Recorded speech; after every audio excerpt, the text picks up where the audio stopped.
चले प्रेजेंट करना स्टार्ट करें।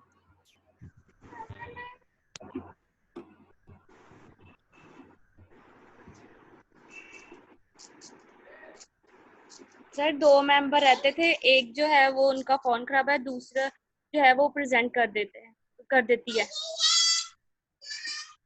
वह नेक्स्ट किसका कौन सा ग्रुप था?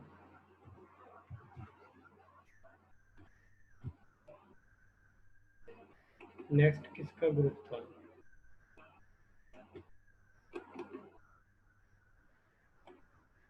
चले प्रेजेंट तो करना शुरू करें ना पहले।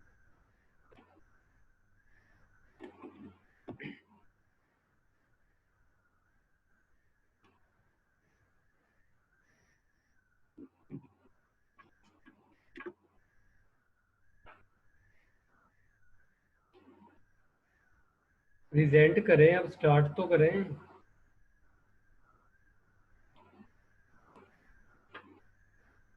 सर वो लास्ट मेंबर को कह रहे हैं आप? जो रह गया है वो तो प्रेजेंट करना शुरू करें ना।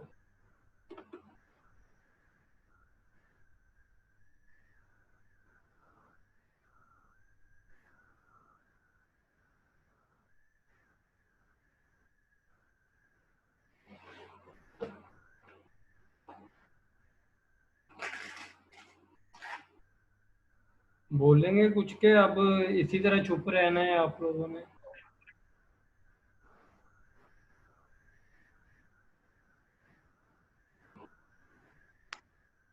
सर मैंने उसको मैसेज किया है, वो ज्वाइन कर रही है।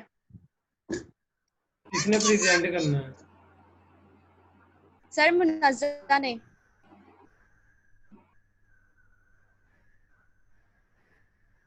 और नेक्स्ट ग्रुप किसका था? सर हमारा है। आप लोग करें स्टार्ट। निदा स्टार्ट करो। अस्सलाम वालेकुम सर। वालेकुम सलाम। सर मैं स्टार्ट करूं? जी करें। Assalamu alaikum class, my name is Nida Iqbal and my roll number is 1562 and my topic to present contribution of New Freudians in personality psychology. The New Freudians were psychologists whose work followed by Freud. New Freudians जो थे वो psychologists थे जिन्होंने Freud के बाद काम किया. They generally agreed with Freud, वो Freud के साथ agreed थे कि childhood experiences हैं जो हमारी life में matter करते हैं, importance रखते हैं. But they decreased the emphasis, but उन्होंने sexual relationships पर जोर कम दिया, but they focus on social environment. उन्होंने social environment पर जोर focus ज़्यादा किया और हमारे जो culture के असरात हैं हमारी personality पर जो मतलब affect करते हैं उन पर ज़्यादा जोर दिया. Some of notable new Freudians, उनमें से कुछ Freudians ऐसे हैं जो noticeable हैं, उनमें से Alfred Adler हैं, Carl Jung हैं, Erik Erikson हैं and Karen Horney हैं.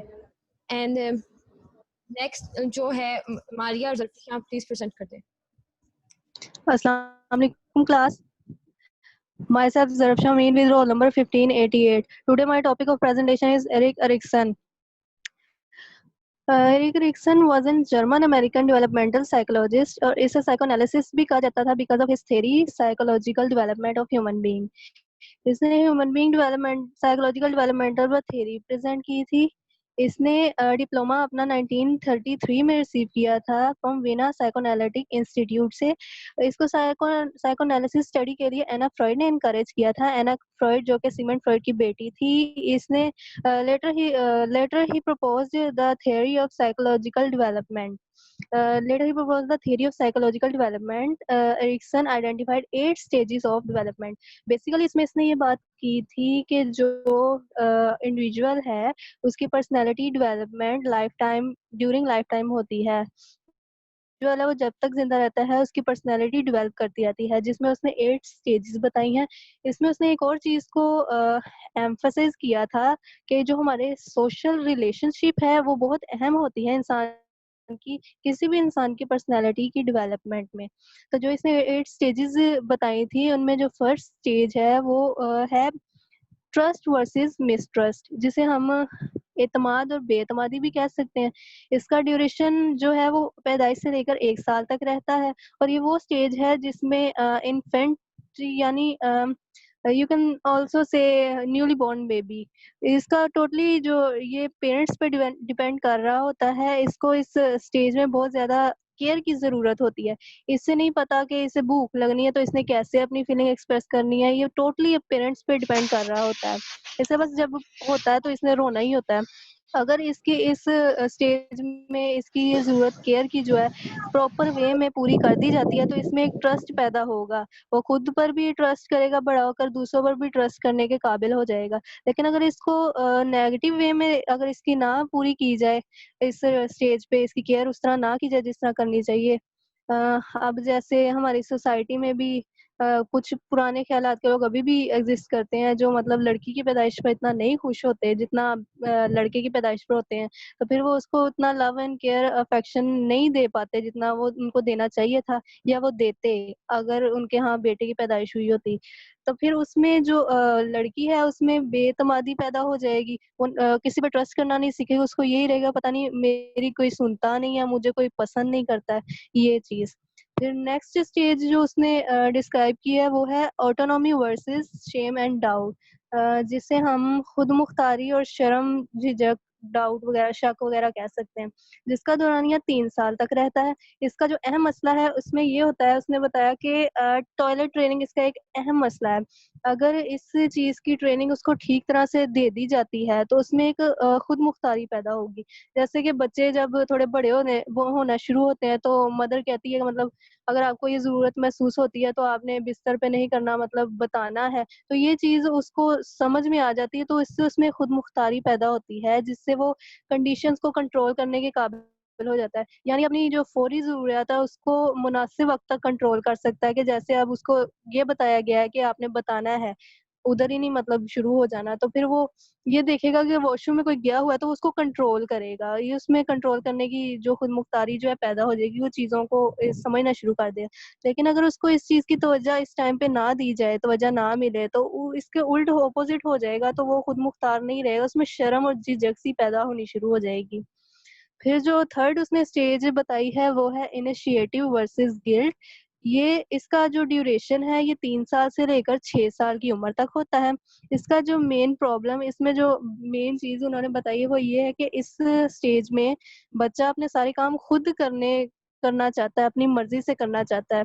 और जैसे हम लोग अपने घरों में भी देखते हैं कि मदर खाना वगैरह खिला रही होती हैं तो वो स्पून खुद पकड़ के खाना शुरू कर देते हैं, नहीं मैंने खुद खाना है। बच्चा स्टेज में अपनी बात ज़ोर देकर मनवाने की कोशिश करता है, किसी ने सेल फ़ोन पकड़ा है पास तो वो कहता है नहीं मुझे भी दो, वो ज़िद करता है, फ़ोर्स करता है, रोना शुरू हो जाता है, अपनी बात मनवाता है। हर काम में अपना हाथ खुद डालने की कोशिश करता है। कोई स्विच बोर्ड वगैरह देख लेता है तो जाके बटन ऑन ऑफ कर दे, मैं देखूँ इससे होता क्या है, खुद तजुर्बे वगैरह करता है। तो अगर इन हरकतों पे उसकी एप्रिसिएशन उसको मिलता है प्रॉपर, तो उसमें इनिशिएटिव क्वालिटी जो है वो पैदा हो जाती है। लेकिन अगर इसके ऑपोज़िट पेरेंट्स करें या घर में कोई इसको डाँट-डपट करके या चुप करवा दे कि ये तुमने क्या किया है, तो फिर वो उसमें ये चीज़ नहीं रहती, फिर वो डर जाता है, उसको एक गिल्ट सा अंदर पैदा हो जाता है कि पता नहीं मैंने ऐसा क्या कर दिया, मुझे डाँटा है, मुझे खामोश करवा दिया है। अब नेक्स्ट स्टेजेस को कंटिन्यू करेंगी Maria, please come. Thank you sir. Assalamu alaikum class. My name is Maria Amin, roll number 1587. Today my topic is psychosocial stages. रक्षा ने आपको पहले 3 बताई है, नेक्स्ट 5 मैं आपके साथ कंटिन्यू करूंगी। जो फोर्थ वाली स्टेज है वो है इंडस्ट्री वर्सेस इंफीरियोरिटी। इसका मतलब होता है मेहनत और एहसास कमतरी। ये जो स्टेज है वो 6 ईयर से लेके 11 ईयर तक रहती है। इस दौर में बच्चा जो है सोशल जो रिलेशंस है वो कायम करता है और उसके सोशल रिलेशन में वसत पैदा हो जाती है। इस स्टेज में बच्चा स्कूल जाना भी स्टार्ट कर देता है, अपने फ्रेंड्स बनाना स्टार्ट कर देता है, अपने पड़ोसियों के साथ और या रिलेटिव्स के साथ ताल्लुकात को कायम करता है। इसमें बच्चे इस स्टेज में बच्चे को ना बहुत ज़्यादा मेहनत करनी पड़ती है। वो स्कूल की करिकुलम और को करिकुलम एक्टिविटीज़ में पार्टिसिपेट करता है और वो इसकी एक्सरसाइजेज भी करता रहता है। इस जो स्टेज का असल जो क्राइसिस है, जो असल बहरान होता है वो डीलिंग विद द एनवायरनमेंट होता है, अपने माहौल के साथ निपटने की कोशिश होती है। लेकिन अगर बच्चा कोई ऐसा है जो मतलब कि सोशली स्टेबल नहीं है, फाइनेंशियली स्टेबल नहीं है, तो वो स्कूल नहीं जा पाता, तो लेकिन वो जिस माहौल में रह रहा है उस माहौल के साथ कोप करना, उस माहौल के साथ डील करना उसका होता है काम। इसमें अगर इस एज में बच्चे को इस ड्यूरेशन में अगर उसको अच्छी तरबियत दी जाए, उसको इनकरेजमेंट दी जाए जिसकी उसे ज़रूरत होती है, उसके साथ मुआवनत की जाए तो बच्चे में लगन जज्बा पैदा होता है, मेहनत करने की होती है, उसमें पैदा होती है, जज्बा पैदा होता है। अगर इस दौर में बच्चे की तरबियत और इंकरेजमेंट को ठीक तरह से ना मिले, हौसला अफजाई उसकी ना की जाए, तो बच्चे में इंफीरियरिटी कम्प्लेक्स पैदा हो जाता है, जिससे बच्चा अपने आप को कमतर समझने लग जाता है, एहसास कमतरी का शिकार हो जाता है। ये मंजिल जारी रहती है बच्चे की 11 ईयर्स तक। नेक्स्ट हमारा है stage identify versus role confusion. इसका मतलब होता है शनाख्त और किरदारी तजब्जुब। ये ना ये स्टेज जो है पबर्टी की होती है, ये 12 ईयर्स से लेकर 18 ईयर्स तक रहती है। इस दौर का जो इस स्टेज का जो है हमारा बुरहान है, क्राइसिस है, वो फ्रेंड्स होते हैं, वो अपने फ्रेंड्स के साथ को ताल्लुक को कायम करना चाहता है, ताल्लुक को अच्छा कायम करना चाहता है। और इसमें जो फ़र्द है उसको ज़ियाती तौर पर मतलब कि जेनेटिकल तौर पे साइकोलॉजिकल सोशल तब्दीलियाँ जो उसकी होती हैं, चेंजेस की बहुत तेज़ी से होती हैं। इन चेंजेस के साथ फ़र्द को कंपैटिबिलिटी करने में बहुत ज़्यादा मुश्किल होती है, लेकिन जो इसके साथ कंपैटिबिलिटी कर लेता है उसकी आइडेंटिफाई शनाख्त जो है उसकी आइडेंटिफाई कर लेता है वो अपने आप को। लेकिन अगर वो इस दौर में अपनी ऑटोनॉमी चाहता है, इंडिपेंडेंस चाहता है, अगर उसे ये नहीं मिल पाती, खुद मुख्तारी नहीं मिल पाती, तो फर्द कन्फ्यूजन में का शिकार हो जाता है, अपने रोल की कन्फ्यूजन का शिकार हो जाता है। वो दूसरों के सामने नहीं आना चाहता और वो कभी भी ना सिचुएशन के हिसाब से अपने जो पॉजिटिव स्टेप्स हैं वो नहीं ले सकता। नेक्स्ट जो हमारा स्टेप है वो है इंटीमेसी वर्सेस आइसोलेशन। ये जो स्टेज होती है ये यूथ पे डिपेंड करती है, ये 19 ईयर से लेकर 29 ईयर तक रहती है। इस जो ड्यूरेशन में फ़र्द की जो यूथ है वो पीक पर होती है, मतलब वो मुकम्मल शबाब पर होता है।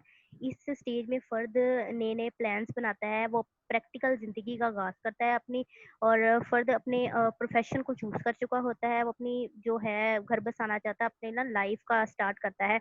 इसमें फ़र्द को जो है चाहत की शदीद ख़्वाहिश होती है इस दौर में, इस ड्यूरेशन में फ़र्द को वो अपनी ना अपोज़िट जेंडर के साथ रिलेशन को कायम करना चाहता है, अपने फ्रेंड्स के साथ भी और अपोज़िट जेंडर के साथ वो एक तस्कीन, वाबस्तगी चाहता है। लेकिन अगर वो उसे ये मिल जाती है, वो बामकसद ज़िंदगी गुज़ारता है, तो उसमें इंटीमेसी पैदा होती है।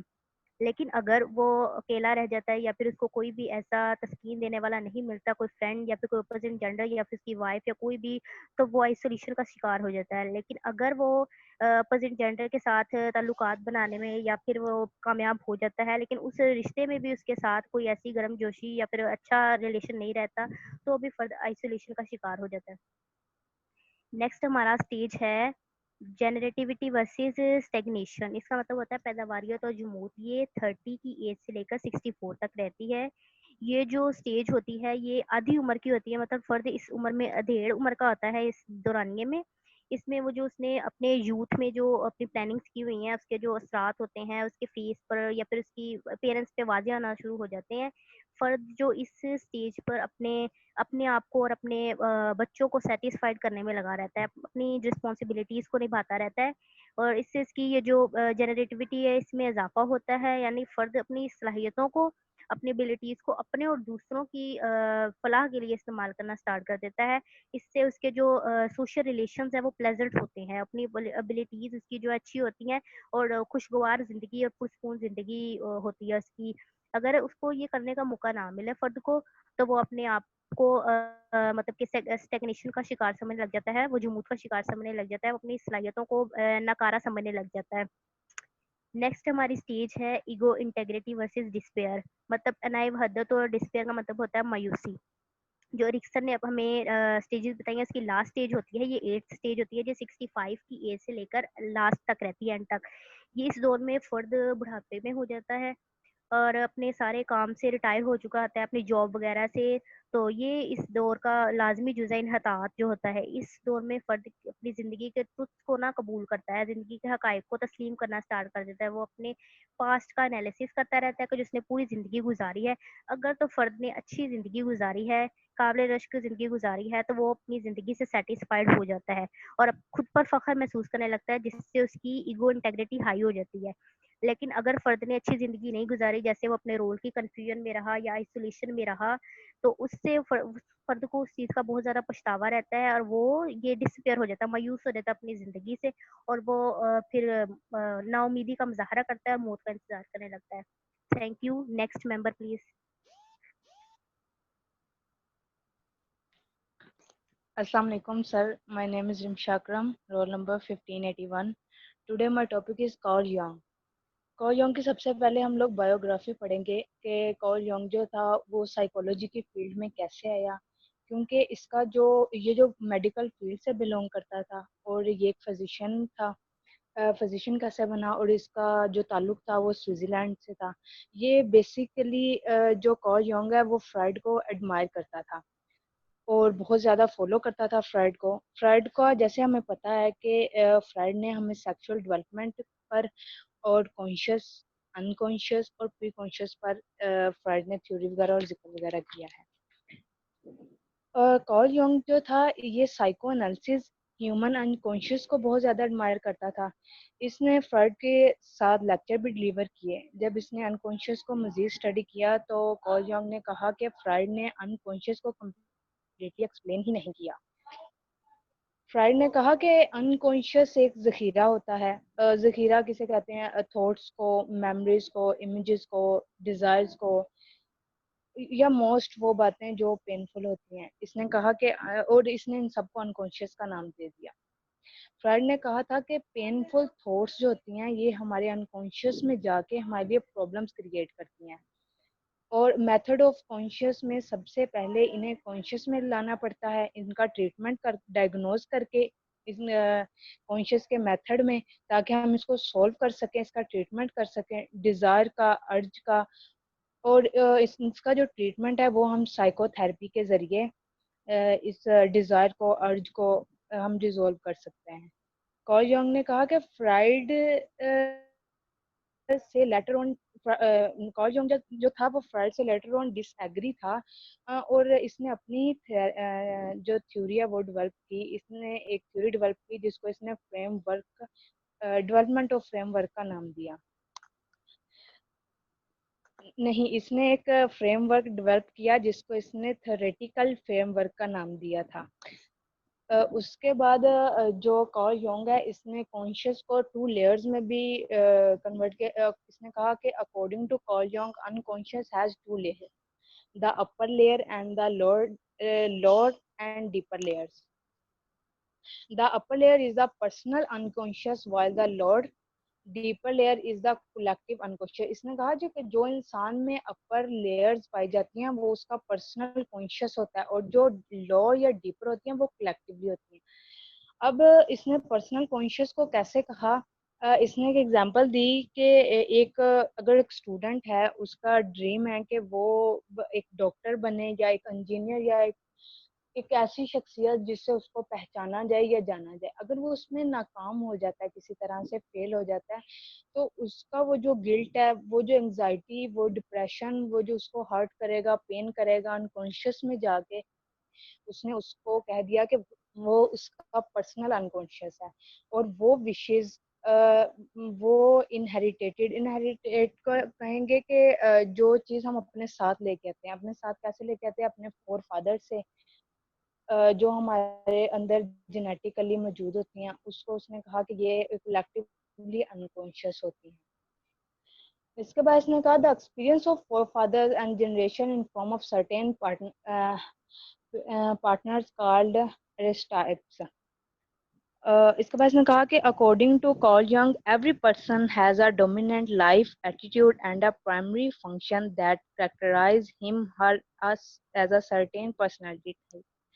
इसने कहा कि हर इंसान के अंदर एक अलग एटीट्यूड, एक अलग पर्सनैलिटी और एक अलग करैक्टर होता है और ये सारी चीज़ें जब मिलती हैं तो वो पर्सनैलिटी की डिफरेंट टाइप्स बनाती हैं।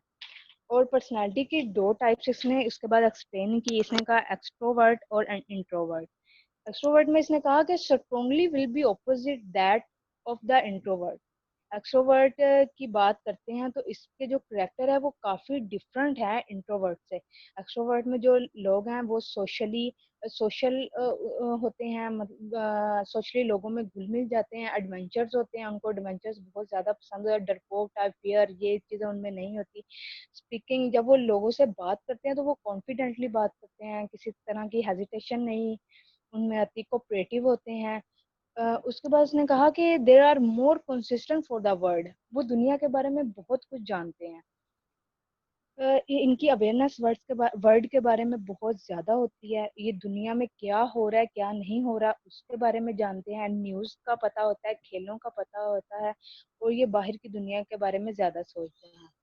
इंट्रोवर्ट की अगर हम बात करें तो ये लोग जो होते हैं ये बाहर की दुनिया को कम और अपना जो पर्सनली इनका अनकॉन्शियस होता है ना उसमें ये ज़्यादा रहते हैं और उसको ज़्यादा सोचते हैं। और इंट्रोवर्ट के जो रिलेटेड लोग होते हैं वो मोर फ्रेंडली होते हैं, मीटिंग में ज़्यादा पार्टिसिपेट करते हैं। There are the various attributes of extrovert.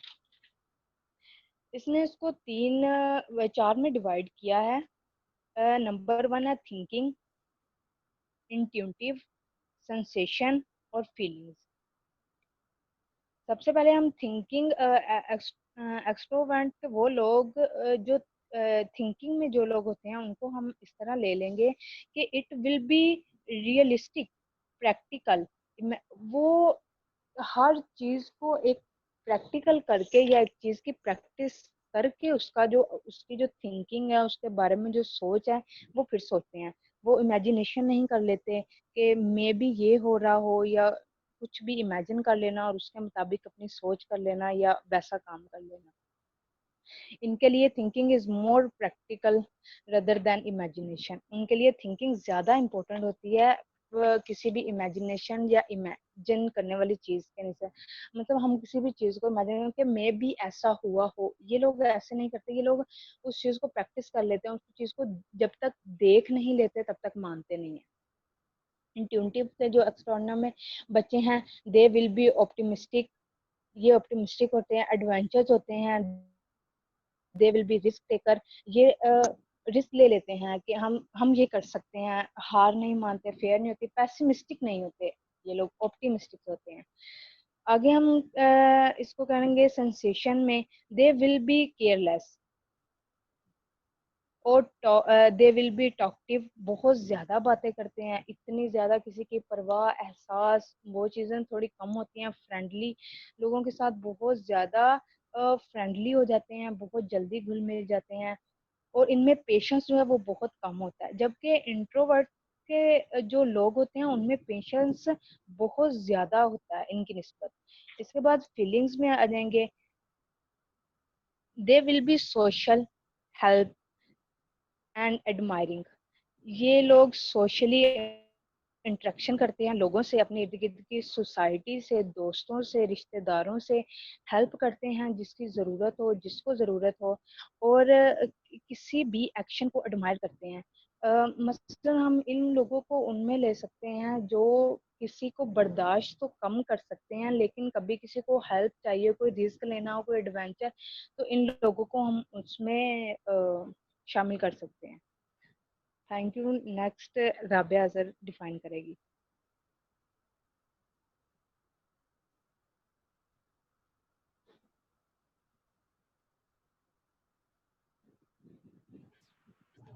Assalamu alaikum class. My name is Rabia with roll number 1599. Yong ने डिफरेंस बताया टू फंडामेंटल लाइफ एटीट्यूड्स में, जिसमें उसने बताया कि पर्सनैलिटी जो होती है वो दो तरह की होती है, एक्सट्रोवर्ट और इंट्रोवर्ट पर्सनैलिटी। एक्सट्रोवर्ट को रिमशा ने एक्सप्लेन किया, मैं इंट्रोवर्ट को एक्सप्लेन करूँगी।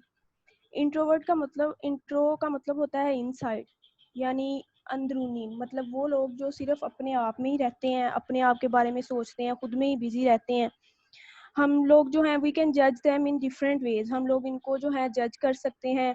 दे आर शाय, वो बहुत ज़्यादा शर्मीले होते हैं, सेंसिटिव होते हैं किसी भी मामले में, हर मामले में जो है वो बहुत जल्द किसी भी मामले में या तो बहुत जल्द रोना शुरू कर देते हैं या हंसना शुरू कर देते हैं किसी भी बात को भी लेकर। वो सोशल नहीं होते, किसी के साथ भी ज़्यादा बातचीत करना पसंद नहीं करते, किसी के पास बैठना पसंद नहीं करते। कोई भी जो अपना काम होता है सिर्फ उसको खुद ही को उस पर प्रेफरेंस देते हैं, किसी का अपने बारे में सोचते हैं कि हम जो कर रहे हैं वो ठीक है, अगर दूसरे बंदे की बात को ज़्यादा फोकियत नहीं देते, और ज़्यादा बोलने में हेजिटेशन फील करते हैं, ज़्यादा वो कम बोलते हैं, लिखने को ज़्यादा प्रेफरेंस देते हैं, और बहुत ज़्यादा सेल्फ कॉन्शियस होते हैं खुद के लिए। हर वक्त अलर्ट रहते हैं कि कोई कैसे क्या कह रहा है, क्या बोल रहा है, उनके बारे में कोई बात हो रही है, कैसे देख रहा है। इसके अलावा वो गुड इन राइटिंग होते हैं, बोलने से ज़्यादा लिख कर बात करते हैं, अच्छा लिख लेते हैं, किसी भी बात को अच्छी तरह से एक्सप्लेन कर सकते हैं, लिख के बोलने में बहुत ज़्यादा हेजिटेट फील करते हैं।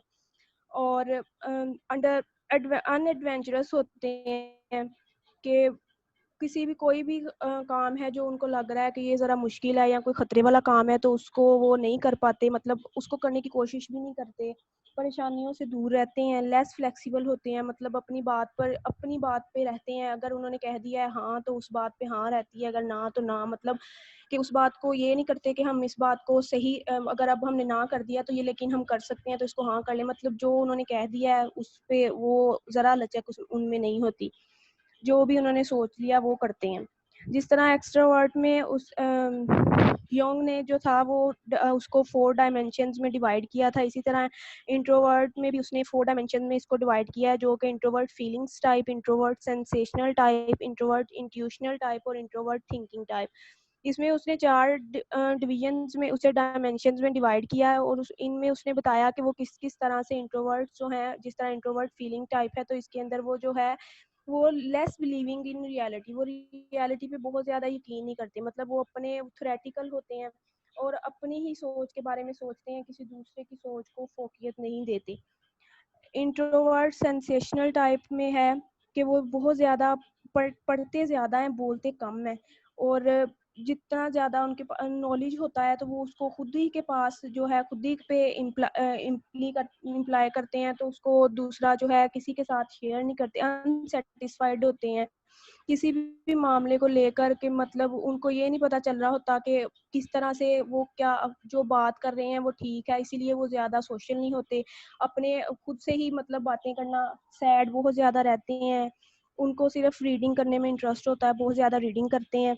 इसके अलावा इंट्रोवर्ट इंट्यूशनल है, इसमें वो डे ड्रीमिंग बहुत ज़्यादा करते हैं, स्ट्रॉन्गली लाइक और डिसलाइक करते हैं, मतलब कि किसी भी चीज़ को लेकर, जैसे मैंने पहले भी बताया कि किसी भी चीज़ को लेकर या तो बहुत ज़्यादा उसके लिए स्ट्रॉन्गली एग्री कर देते हैं या फिर डिसएग्री कर देते हैं, और फिर उस बात के लिए मतलब अगर वो बाद में भी उनको ये होता है कि हम इस बात के लिए लाइक कर सकते हैं लेकिन वो नहीं करते, वो उस बात पे फिर डिसलाइक ही करते हैं। इसके बाद इंट्रोवर्ट इंट्यूशनल टाइप है, जो कि वो इंट्रोवर्ट थिंकिंग टाइप है, उसमें वो खुद को ही सोचते हैं, किसी के बारे में कोई बात नहीं करते, और अपने ही जो उनको कोई भी बात होती है, कुछ भी सोचते हैं तो उसको सिर्फ अपने लिए सोचते हैं कि क्या कर सकते हैं, और ज़्यादा बहुत ज़्यादा अपने आप में ही रहते हैं, किसी दूसरे को खुद पर प्रेफरेंस नहीं करते, किसी बात को दूसरे की कही बात को नहीं सोचते, रियलिटी को नहीं मानते। Thank you sir. Next.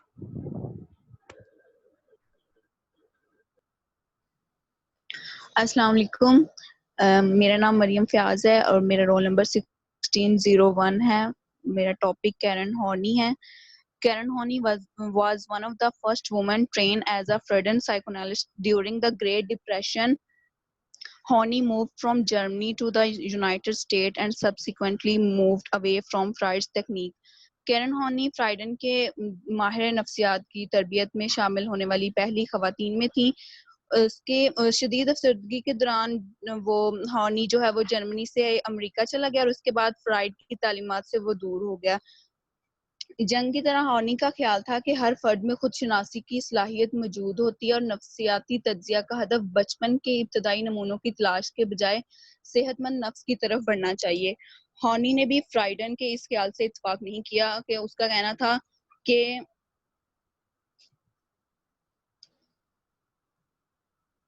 according to Horney, any jealousy is most like culturally based due to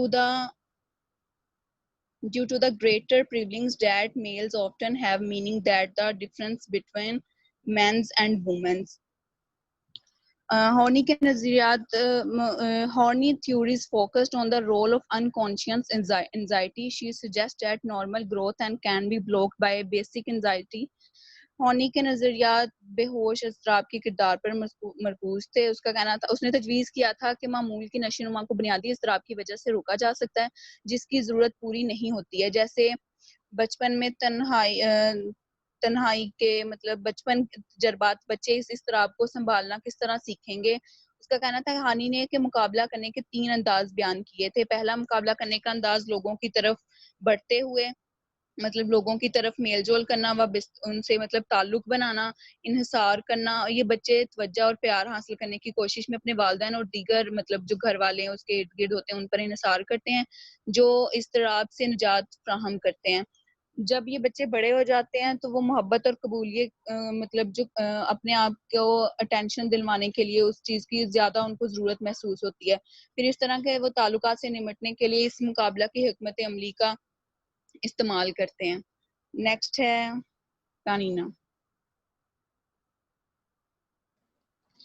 Assalamu alaikum sir and my fellows. My name is Sadiq and roll number is 1609. My topic is honey. जैसे कि मेरी पहले थोड़ा के बारे में discuss किया है, तो अब मैं इसकी जो है वो जो स्ट्रेटजीज हैं उसको डिफाइन करूंगी। हॉरी रिकॉग्नाइज 3 बेसिक कॉपिंग स्ट्रेटजीज। हॉरी ने जो तीन जो बेसिक स्ट्रेटजीज थी उनको डिफाइन उनको रिकॉग्नाइज किया था, जो पर्सनल रिलेशन होते हैं डिफाइन करती हैं। जो वन है वो साइकोलॉजिकली एंड हेल्थी इंडिविजुअल है उनको डिस्क्राइब करती हैं, जो न्यूरोटिक जो स्टेट है उनको करती हैं। जो फर्स्ट स्टेप है वो है मूविंग टुवर्ड पीपल, मतलब के लोगों की तरफ, और इसको कॉम्प्लेमेंट भी कहा जाता है। और इसमें जो है वो जैसे कि बच्चा एक चाहते हैं कि उसे उसकी तारीफ की जाए, उसे फील करवाया जाए कि उसे एक्सेप्ट किया जा रहे हैं, उस वेलकम किया जाए। अगर वो कोई छोटा सा भी काम करते हैं तो उसको अप्रिशिएट, और ये जो दूसरे हैं उसको स्पेशली तौर पर जो पर्टिकुलर पर्सन है वो ही उसी के साथ हेल्प करें, उसको प्रोटेक्ट करें। इसमें जैसे कि complain type saying if I give in I shall not be hurt. अगर इफ आई गिव मैं दे रहा हूँ तो मुझे ना किया जाए। और एग्जांपल जो बच्चे जो हैं वो पॉजिटिव अटेंशन और मतलब कि वो बच्चे चाहते हैं कि उनके पेरेंट्स को पॉजिटिव अटेंशन दें, उनकी तवज्जो। और इन जो मेजर की वो है मूविंग अगेंस्ट पल, मतलब कि लोगों के खिलाफ जाना, और इसको हॉस्टाइल टाइप भी कहते हैं। ये टाइप जो हैं वो हॉस्टिलिटी और एंटी सोशल बिहेवियर को जो है वो क्रिएट करती हैं, और इसमें बात बात पे मतलब के गुस्सा आ जाता है इस टाइप में। तो बच्चे छोटी छोटी बात पर दूसरों से फाइटिंग करना शुरू कर देते हैं और शुरू कर देते हैं। और इसमें मतलब कि ये कहा गया if I power no one can hurt. इसमें अगर मैं ताकत रखता हूँ, पावर है मेरे में, तो कोई भी मुझे जो है वो हर्ट नहीं करता। नेक्स्ट है third major type, moving away from people. Attach और आइसोलेशन भी आ जाते हैं। इसमें साल के तौर पर एक बच्चा शुरू स्टार्टिंग उसे बच्चों से अलग रखा जाए, तो इसमें जो है वो ऑनेस्ट आ जाता है, वो तन्हा। जब फिर वो बड़ा होगा तो वो दूसरों के साथ रहेगा, वो चाहेगा कि अकेला ही रहे। और इस तरह होनी जो है वो उसका बिलीफ ये तीनों जो टाइप हैं इसकी कॉपिंग स्ट्रेटजी हैं, तो ये लोगों के साथ प्रॉब्लम के साथ उनको सॉल्व मदद करती हैं। और इसका कंसेप्ट है फेमिनिन, उसने इस पे भी बहुत ज्यादा इम्पोर्टेंस दी फेमिनिन साइकोलॉजी में। उसने स्पेशली विद